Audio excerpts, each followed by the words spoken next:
Olá a todos! Vamos dar continuidade então aos nossos estudos sobre o processo de industrialização. Já vimos no contexto geral e agora especificamente sobre a industrialização brasileira. Existem várias literaturas, pessoal, e algumas delas trazem esse período histórico do Brasil dividido de maneiras diferentes. Por exemplo, lá no seu livro didático,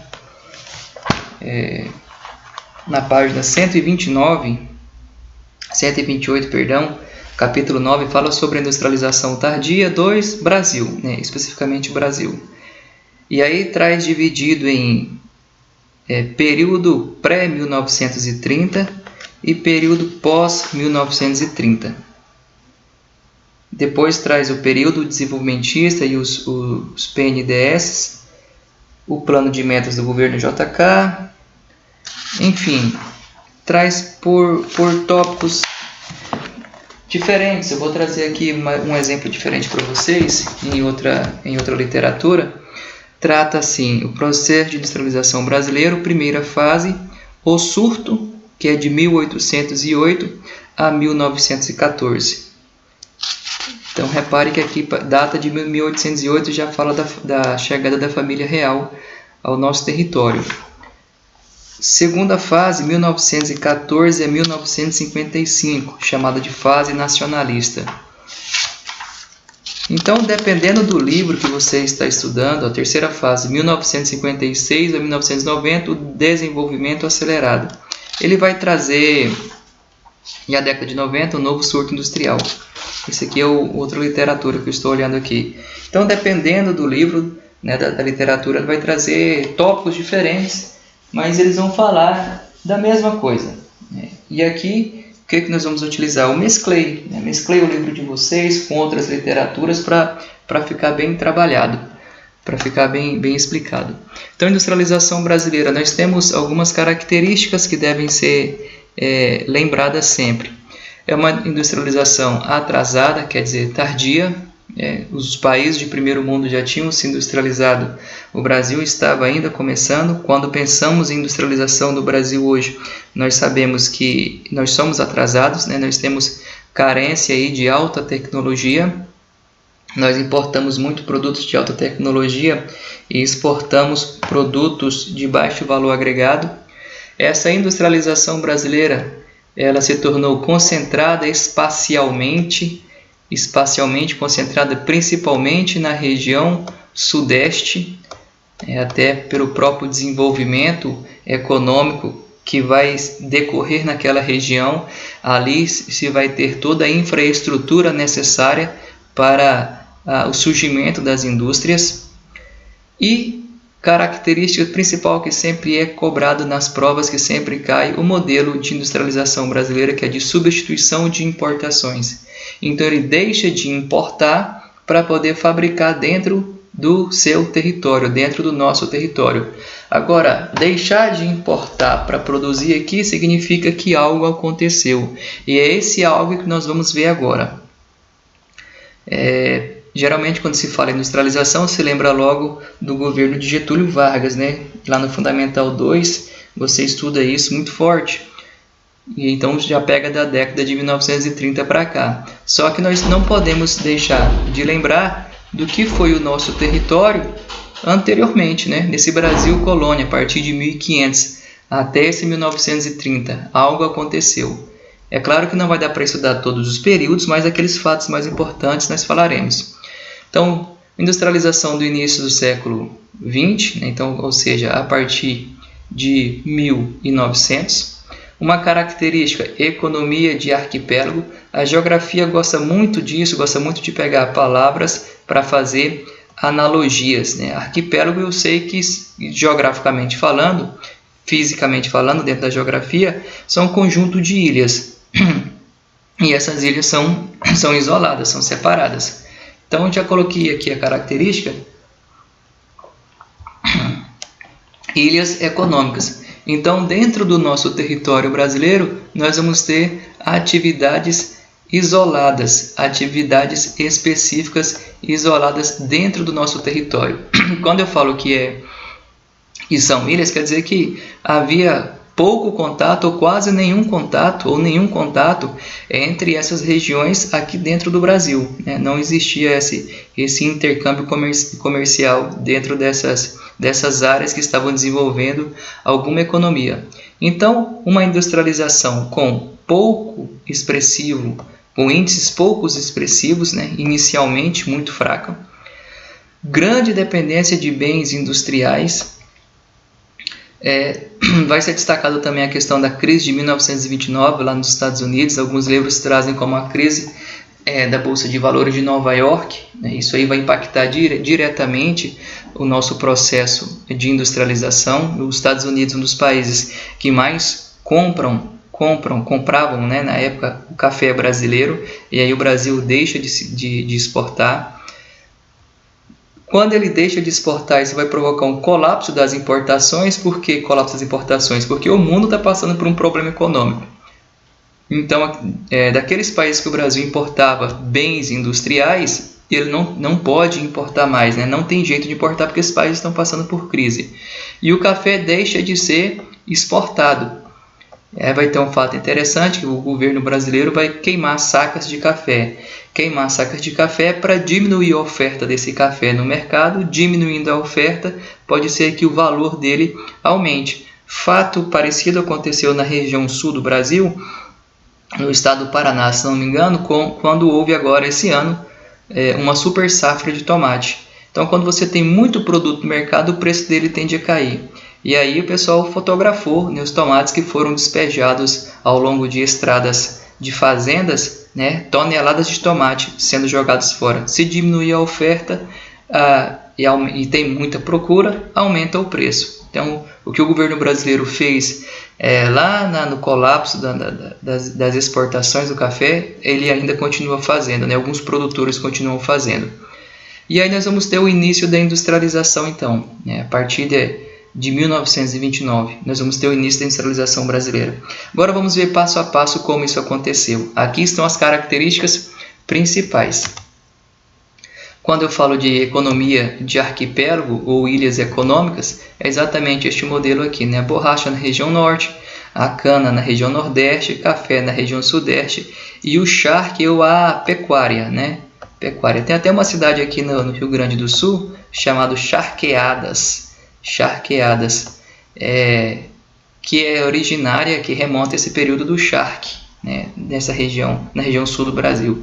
Então, nós temos aqui ilhas econômicas que não se comunicavam.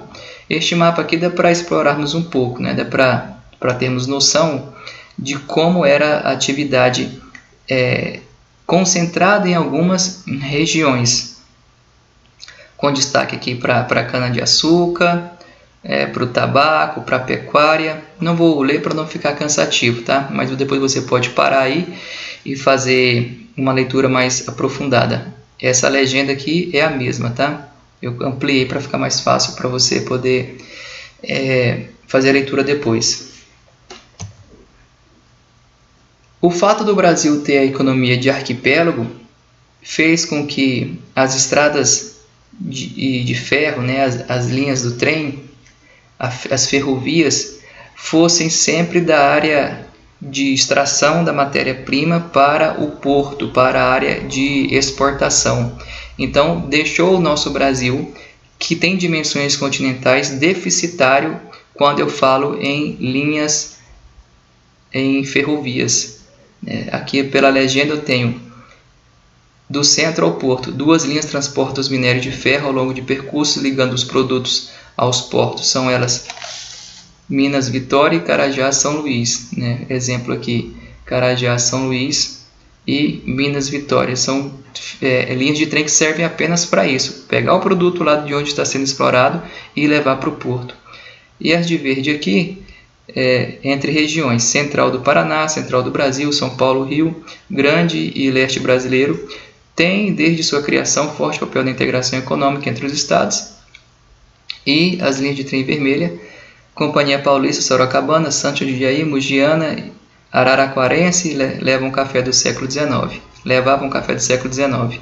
Hoje os produtos transportados são soja, açúcar e álcool. Nós não temos aqui a característica das linhas de trem ligando as cidades ou as regiões para transporte da população, né? Nós não temos essa característica, infelizmente. E aí, para se comparar a malha ferroviária do Brasil, proporcionalmente com outros países que também têm dimensões continentais, né? Visualmente você percebe que a nossa malha ferroviária é muito reduzida quando comparada com os outros países que têm dimensões continentais também. Isso baratearia muito a produção brasileira, o transporte, até mesmo de pessoas, né? Vamos lá então, pessoal. Primeira fase, a fase colonial, a proibição, né? Pode ser chamado também de período de proibição, de 1785 a 1808, né? Então essa seria a fase. Partindo lá de 1500, né, nós damos um salto no tempo aqui, chegamos a 1785. Quando eu penso em 1785, eu já estou no século XVIII, né? Meados aí praticamente depois, né, do século XVIII.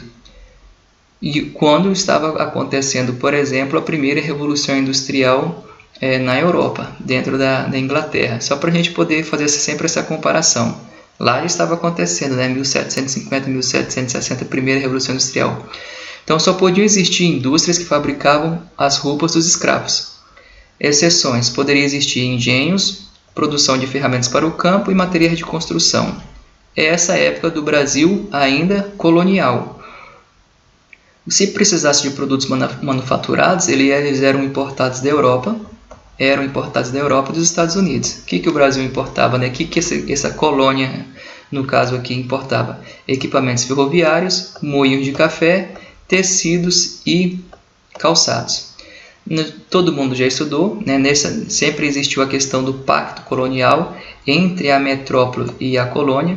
Trouxe outros nomes aqui, que ele pode ser conhecido como exclusivo comercial metropolitano ou exclusivo colonial. O pacto colonial a metrópole, ela fica obrigada a exportar ou fornecer matéria-prima para a metrópole vai transformar, vai manufaturar e vai exportar esse produto manufaturado para a colônia vai consumir, né? Não é um pacto tão vantajoso assim. E a colônia fica praticamente que restrita ao comércio com a sua metrópole. Esse é o pacto colonial. Marcado então esse período inicial, né, que vai ainda termos algumas indústrias, marcado pela proibição. Na segunda metade do século XVIII, né, então nós temos aqui, dá para você fazer aqui a comparação, né, 1785, a segunda metade do século XVIII, algumas indústrias começaram a crescer, como a de mármore e têxtil. Só que essas indústrias aqui, elas tinham o caráter de serem da colônia. E Portugal já tinha essas indústrias aqui dentro do território, né? Então isso estava gerando uma concorrência. Gerando uma concorrência, o que poderia acontecer? Uma independência financeira da colônia e posteriormente uma independência política. Então a metrópole fazia de tudo para poder frear qualquer tipo de crescimento dentro da colônia. Como ela fazia de tudo, aqui o exemplo. Assim, em 5 de janeiro de 1785, Dona Maria I assinou o alvará. Alvará extinguindo todas as manufaturas têxteis da colônia, exceto panos grossos para uso de escravos e trabalhadores. Por isso que em alguns resumos, quando você vai ler, fala desse período, só existia indústrias têxteis para as roupas dos escravos, né? De maneira resumida é isso. Muito bem, então o primeiro período aí de proibição. Aqui está o alvará da rainha de Portugal, Dona Maria I, proibindo as manufaturas no Brasil. Depois você pode dar um Google lá que você vai achar fácil, quiser fazer uma leitura aí, é só para poder provar. Então, o próximo período aqui nós vamos dar o nome de implantação, que é de 1808 a 1930, ou o período da vinda da família real, né? Todo mundo sabe que eles estavam fugindo das invasões de Napoleão Bonaparte, né? Bem interessante essa história, essa transferência da corte de Portugal para o Brasil, ou pode ser ainda um período chamado de falência. Repare que ainda não tinha falido, mesmo com a proibição. E é claro, pessoal, que nessa época existia uma indústria aqui e outra ali, né? Mesmo com alvarás, com proibições, sempre existiu. Então, Dom João VI, né, ele chega aqui no nosso território, vai revogar o alvará e vai fazer o que? Abertura dos portos ao comércio exterior. E agora não é mais com apenas Portugal. Fixou taxa de 24% para produtos importados. Ok, 15% para produtos ingleses e 16% para produtos portugueses. Então, isso vai favorecer o comércio dessa colônia brasileira dessa colônia portuguesa, no caso aqui o Brasil, obviamente, com os produtos com a Inglaterra. E esses produtos ingleses eram muito mais baratos e de muito melhor qualidade. O que acontece mais ou menos hoje, né? Então, nós preferimos comprar um produto que tem a qualidade melhor e que é mais barato. Isso é uma coisa natural do consumidor. Em 1844, repare que aqui nós já estamos no século XIX, chegando a meados do século XIX, o mundo já estaria entrando na segunda revolução industrial, né, muito forte dentro dos Estados Unidos, né, a questão do petróleo, e nós estamos nesse passo do elefantinho aqui ainda, né? Em 1844, então, o ministro da Fazenda, Manuel Alves Branco, decretou uma lei, Lei Alves Branco. O que essa lei determinava?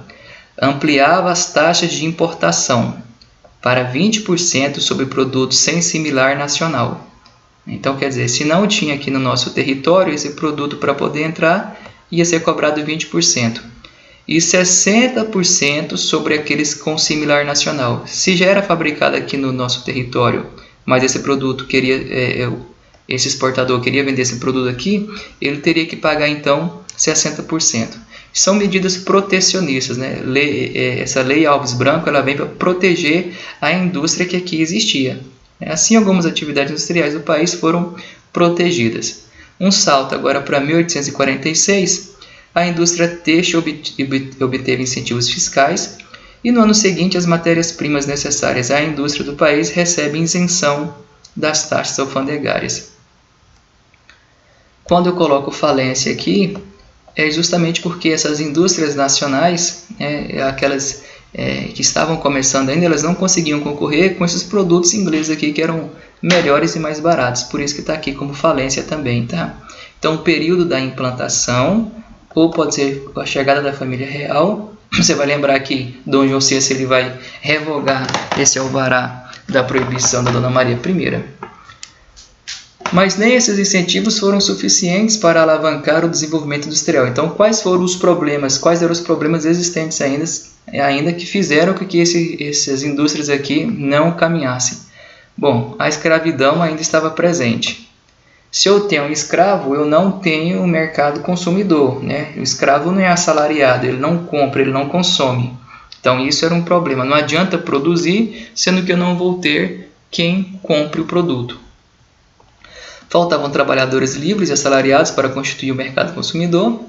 As elites enriquecidas pelo café ainda não estavam dispostas a investir na indústria, né?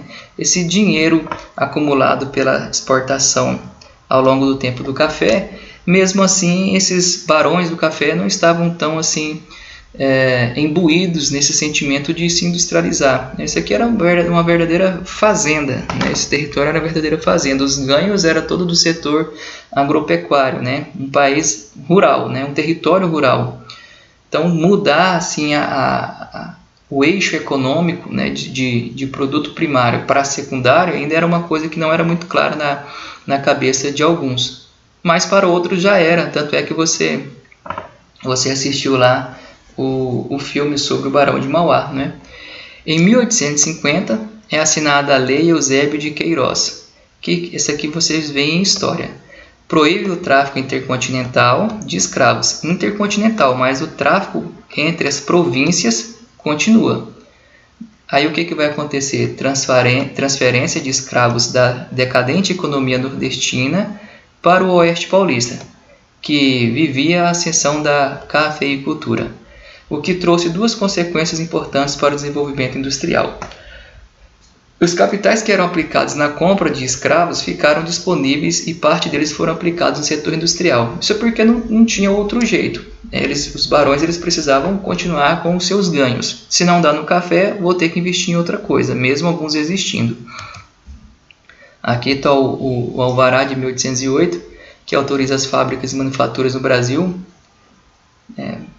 Só para você ter uma ideia, em 1850... as indústrias que existiam no nosso território: 2 de tecidos, 10 de alimentos, 2 de caixas e caixões, 5 metalúrgicas e 7 químicas, nesse período de 1850.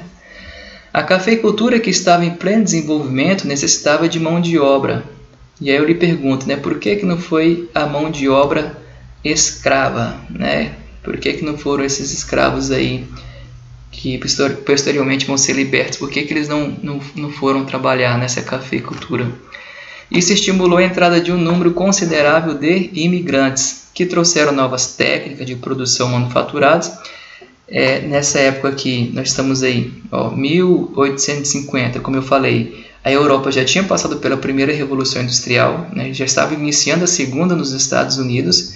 Então, obviamente que esses imigrantes já estavam acostumados a trabalhar na indústria, Alguns já tinham um certo domínio de determinadas áreas ou profissões ou cargos dentro das indústrias. Então, essa mão de obra ela era muito mais qualificada do que a mão de obra escrava que foi feita de escrava, aqui dentro do nosso território. Assim, constituir um mercado consumidor indispensável ao desenvolvimento industrial, bem como força de trabalho especializada. E aí a situação do negro no nosso país vai ficando cada vez pior, Vale fazer nossa crítica aqui. O setor que mais cresceu foi o têxtil, favorecido em parte pelo crescimento da cultura de algodão, em razão da guerra de secessão dos Estados Unidos. Se eles estavam em guerra, eles não estavam produzindo algodão, então houve aí um espaço para o Brasil investir muito forte. Na década de 1880 ocorreu o primeiro surto industrial, quando a quantidade de estabelecimentos passou de 200 em 1881 para 600 em 89. Esse primeiro momento de crescimento industrial inaugurou o processo de substituição das importações. Com a dificuldade em se importar os bens industrializados, a exportação do café foi prejudicada, estimulando dessa forma os investimentos e a produção interna, basicamente na indústria de bens de consumo, tanto os duráveis como os não duráveis. Nesse cenário, a acumulação de capital, advindo da economia cafeeira, começou a ser investido em investimentos industriais. Então, esse dinheiro que foi acumulado, toda essa infraestrutura que existia para a produção do café, começa a ser agora investido no setor industrial. O café começava a não ter mais rendimento de outrora, e a proibição do aumento da lavoura fez com que alguns barões do café começassem a diversificar seus investimentos. E aí vem o filme que eu espero que você tenha assistido. Surgiram os empresários como Irineu Evangelista de Souza, o Barão de Mauá, preocupados com o desenvolvimento de estradas de ferro da cidade e de toda a infraestrutura necessária para o crescimento do ainda Brasil imperial. Contudo, as primeiras indústrias foram surgindo de maneira incipiente, lenta, vagarosa, paulatinamente, no final do século XIX e início do século XX. O primeiro slide lá coloca a industrialização do Brasil nesse período.